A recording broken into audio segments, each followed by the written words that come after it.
I thought, hey, since we're getting a new Lightning McQueen Speed Champion set that I'll be reviewing soon, why don't we take a look at the Ultimate Build Lightning McQueen set from 2011 with Cars 2. This is 242 pieces where it retailed for $30 back in the day. So that means that yes, the Speed Champion set is a better deal, and honestly I think that looks a lot better than how this came out. You see, the difference between these two is that this is a 10 wide vehicle. The proportions of this is a lot larger, and this is a build that is a lot less smooth than that Speed Champion's design. Now around this time they also had the 4 wide LEGO Cars minifigure scale vehicles, if you want to call it that. And I think those did a better job at portraying the characters than this does. I would say that the fact that these minifigure scale Cars characters have prints instead of stickers helped with the overall design of these characters. But funny enough, this Ultimate Build Lightning McQueen has 4 exclusive printed pieces, and I kind of prefer if they were stickers. The lining on the mouth here is terrible. That's 2 separate pieces with prints. I'm not sure if mine is just a fluke of bad printing, but that lines up so poorly. The same could be said with the windscreen designs for the eyes. Look at how misaligned that is. A lot slighter than, say, the mouth, but still pretty bad. This set is loaded with stickers, but I do think that the stickers add a lot of the character. You have a 95 on the side on a 4x4 panel piece. Well, you know, one of those panels that have a row of 4 studs at the bottom, and then a 2x2 tile right there.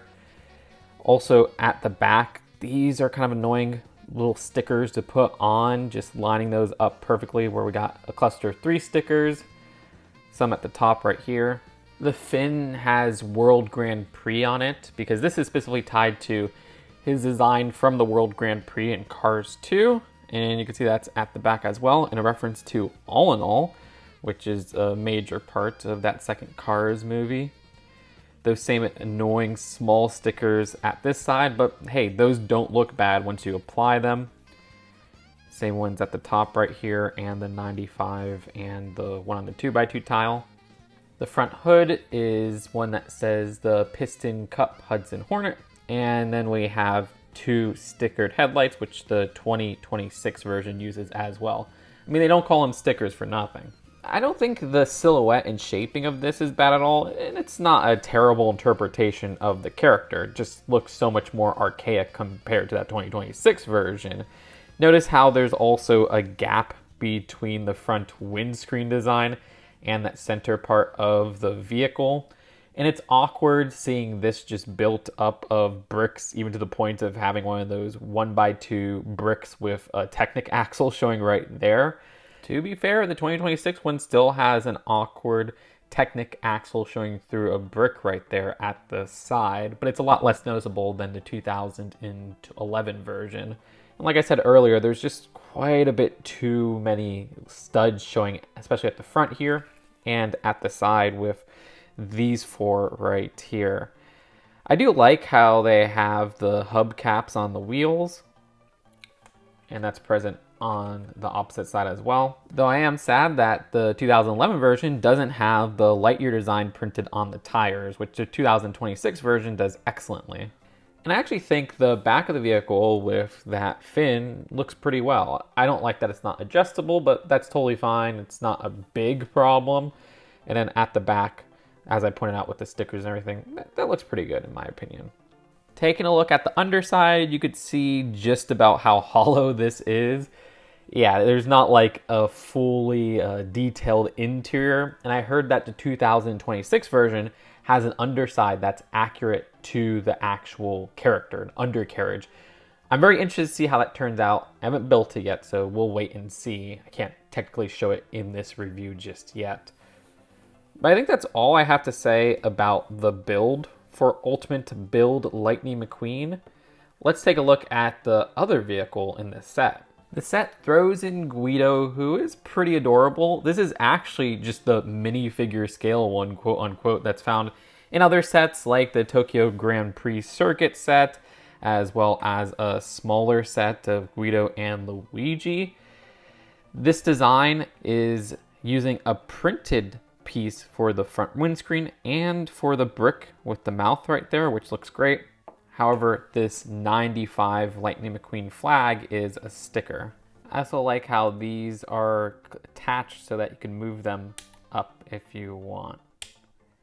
Rarely do I look at instructions in modern sets, but I have to look at the one in this set because, wow, is this a throwback to the 2011 Cars 2 sets? I think I've reviewed all the ones. Well, actually, no, I haven't reviewed this one, which I should review because that's just such an iconic location for Cars. Maybe I should just continue reviewing all these Cars sets I never did. But I definitely reviewed these two, and gosh, are they nostalgic. I love getting that boat in such a cheap set, and that's just the best Mack truck that we've gotten. There was one other one for Cars 3 for Plus sets, and it was not quite as good because it was very juniorized. It is a very desirable set nowadays and goes for a lot of money. Heck, even the set I'm reviewing is the same. Floyd's, what is it? Flo's V8? I always want to say Floyd's Barbershop, if you know what that is. But no, Flo's V8 Cafe is just probably the most iconic one of all these car sets for locations. I still got to build that, but gosh, that came with so many Radiator Spring classic characters that are not found in any other set. So we'll see if I live out my dream of reviewing all the LEGO Cars set like I've done with LEGO Toy Story. But yeah, there's also a little advertisement for the LEGO Cars site.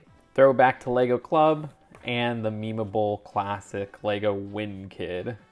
Overall, LEGO just did a much better job in 2026, 15 years after this set came out, which, how the heck is it 15 years since 2011? I don't know what's going on. Time is going by so fast. But look, for the time, this was okay. I don't think it's a great set because of those weird indiscrepancies with the design of this, whether it be the gaps with the windscreen and that center part, the odd printed pieces, which is so weird for me to say because I'm such a pro printed piece person, but maybe stickers just needed stickers all around. This also felt a little bit overpriced at $30. I mean, okay, it's 242 pieces, but the sizing and everything here screams 20 to 25 even for the time, which we had much better LEGO prices back then. And it's kind of funny that the Speed Champion set is just a better price overall, unless you count this having Guido as being worse of a value since the Speed Champion set only has one character. With all things considered, if I was to rate this at the time it released for $30, I'd give it a 5 out of 10, which is not great, honestly. I don't think this is an amazing interpretation of this character. I don't think it's terrible, it's just kind of in the middle for me. Let me know what you think in the comments below, and do you want to see more throwback reviews? Should we bring back Throwback Thursday? I don't even know.